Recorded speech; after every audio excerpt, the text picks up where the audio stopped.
Hello everyone, welcome to my channel. My name is John Clayton. I'm a recovering drug addict and alcoholic. I've been clean since February 21st, 2021.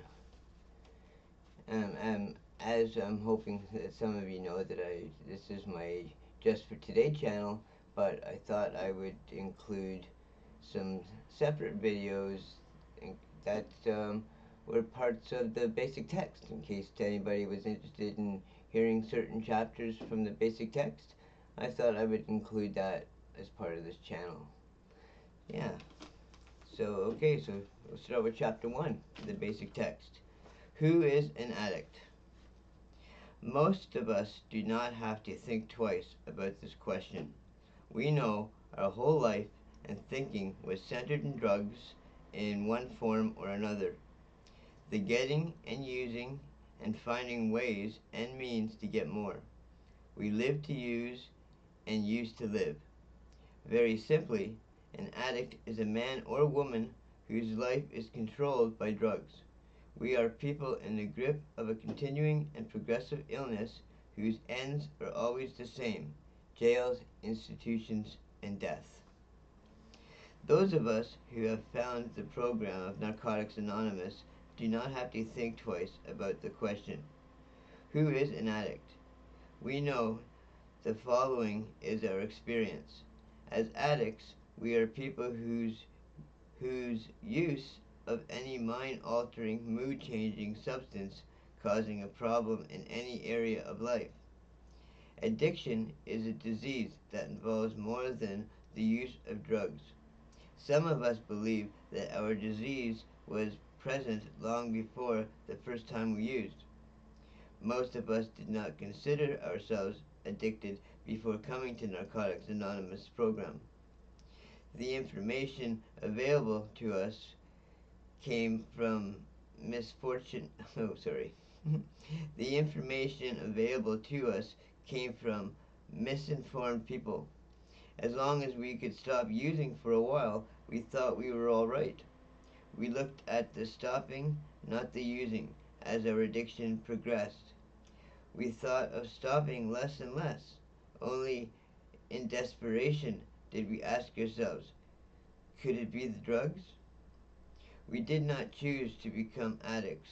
We suffer from a disease that expresses itself in ways that are antisocial and that makes detection, diagnosis, and treatment difficult. Our disease isolated us from people except when we were getting, using, and finding ways and means to get more. Hostile, resentful, self-centered, and self-seeking, we cut ourselves off from the outside world. Anything not completely familiar became alien and dangerous. Our world shrank, and isolation became our life. We used in order to survive. It was the only way of life that we knew. Some of us used, misused, and abused drugs and still did not consider ourselves addicts. Through all of this, we kept telling ourselves, I can handle it. Our misconceptions about the nature of addiction included visions of violence, street crime, dirty needles, and jail. When our addiction was treated as a crime or moral deficiency, we became rebellious and were driven deeper into isolation. Some of the highs felt great, but eventually the things that we had to do to continue using reflected this desperation. We were caught in the grip of our disease. We were forced to survive any way that we could. We manipulated people and tried to control everything around us. We lied, stole, cheated, and sold ourselves. We had to have drugs regardless of the cost. Failure and fear began to invade our lives. Our aspect of our addiction was our inability to deal with life on life's terms. We tried drugs and combinations of drugs to cope with a seemingly hostile world. We dreamed of finding a magic formula that could solve our ultimate problem, ourselves. The fact was that we could not use any mind-altering or mood-changing substance, including marijuana and alcohol. Successfully, drugs ceased to make us feel good. At times, we were defensive about our addiction and justified our right to use, especially when we had legal prescriptions. We were proud of the sometimes illegal and often bizarre behavior that typified our using. We forgot about the times when we sat alone and were consumed by fear and self-pity. We fell into a pattern of selective thinking. We only remembered the good drug experience. We justified and rationalized the things that we did to keep from being sick or going crazy. We ignored the times life seemed to be a nightmare. We avoided the reality of our addiction. Higher mental and emotional functions, such as conscience and the ability to love, were sharply affected by our use of drugs. Living skills were reduced to the animal level. Our spirit was broken. The capacity to feel human was lost. This seems extreme, but many of us have been in this state of mind. We were constantly searching for the answer, that person, place, or thing that would make everything all right. We lacked the ability to cope with daily living. As our addiction progressed, many of us found ourselves in and out of institutions. These experiences indicated that there was something wrong with our lives. We wanted an easy way out. Some of us thought of suicide. Our attempts were usually feeble and only helped to contribute to our feelings of worthlessness. We were trapped in the illusion of what if only, and just one more time. When we did seek help, we were only looking for the absence of pain. We had regained good physical health many times, only to lose it by using again. Our track record shows that it is impossible for us to use successfully. No matter how well we may appear to be in control, using drugs always brings us to our knees. Like other incurable diseases, addiction can be arrested. We agree that there is nothing shameful about being an addict, provided we accept our dilemma honestly and take positive action. We are willing to admit without reservation that we are allergic to drugs. Common sense tells us that it would be insane to go back to the source of our allergy. Our experience indicates that medicine cannot cure our illness. Although physical and mental tolerance play a role, many drugs require no extended period of use to trigger allergic reactions. Our reactions to drugs is what makes us addicts, not how much we use. Many of us did not think that we had a problem with drugs until the drugs ran out. Even when others told us that we had a problem, we were convinced that we were right and the world was wrong. We used this belief to justify our self-destructive behavior. We developed a point of view that enabled us to pursue our addiction without concern for our own well-being or the well-being of others. We began to feel that the drugs were killing us long before we could ever admit to anyone else. We noticed that if we tried to stop using, we couldn't. We suspected that we had lost control over the drugs and had no power to stop. Certain things followed as we continued to use. We became accustomed to a state of mind that is common to addicts. We forgot what it was like before we started using. We forgot about social graces. We were acquired strange habits and mannerisms. We forgot how to work. We forgot how to play. We forgot how to express ourselves. and how to show concern for others. We forgot how to feel. While using our we lived in another world. We experienced only periodic jolts of reality or self-awareness. It seemed that we were at least two people instead of one, Dr. Jekyll and Mr. Hyde. We ran around and tried to get our lives together before our next run. Sometimes we could do this very well, but later it was less important and more impossible.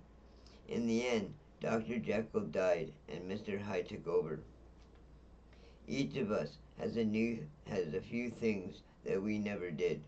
We cannot let these things become excuses to use again.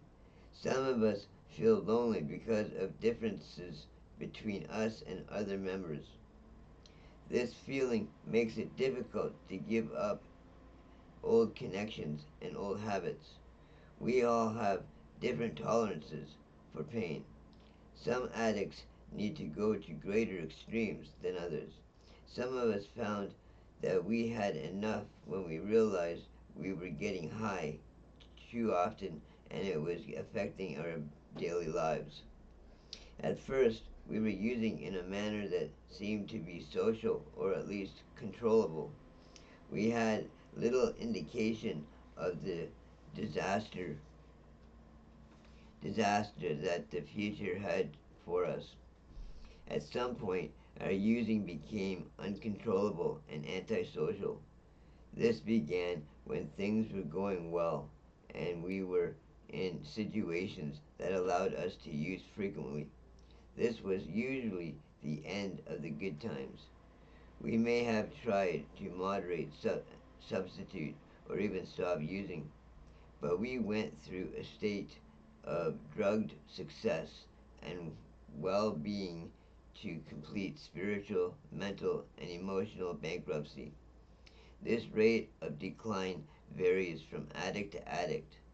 Whatever it occurs in years or days, it all it, it is all downhill. Those of us who didn't die from this disease will go on to prison, mental institutions, or complete demoralization as the disease progresses. Drugs had given us the feeling that we could handle whatever situation might develop. We became aware, however, that drug usage was largely responsible for some of our worst predicaments. Some of us may spend the rest of our lives in jail or a drug-related crime. We had to reach our bottom before we were willing to stop. We were finally motivated to seek help in the latter stage of addiction. Then it was easier for us to see the destruction, disaster, and delusion of our using. It was harder to deny our addiction when problems were staring us in the face. Some of us first saw the effects of addiction on the people closest to us. We were very dependent on them to carry us through life.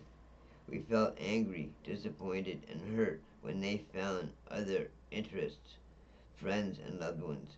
We regretted the past, dreaded the future, and we weren't too thrilled about the present. After years of searching, we were more unhappy and less satisfied than when it all began. Our addiction enslaved us. We were prisoners of our own mind and were condemned by our own guilt. We gave up the hope that we would ever stop using drugs. Our attempts to stay clean always failed, causing us pain and misery. As addicts, we have an incurable disease called addiction. The disease is chronic, progressive, and fatal. However, it is a treatable disease. We feel that each individual has an answer, has to answer the question, am I an addict? How we got the disease is of no immediate importance to us. We are concerned with recovery. We begin to treat our addiction by not using. Many of us sought answers but failed to find any workable solutions until we found each other. Once we identify ourselves as addicts, help becomes possible. We can see a little of ourselves in every addict and see a little of them in us.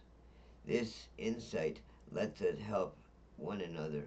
Our future seemed hopeless until we found clean addicts and were willing to share with us. Denial of our addiction kept us sick, but our honest admission of addiction enabled us to stop using.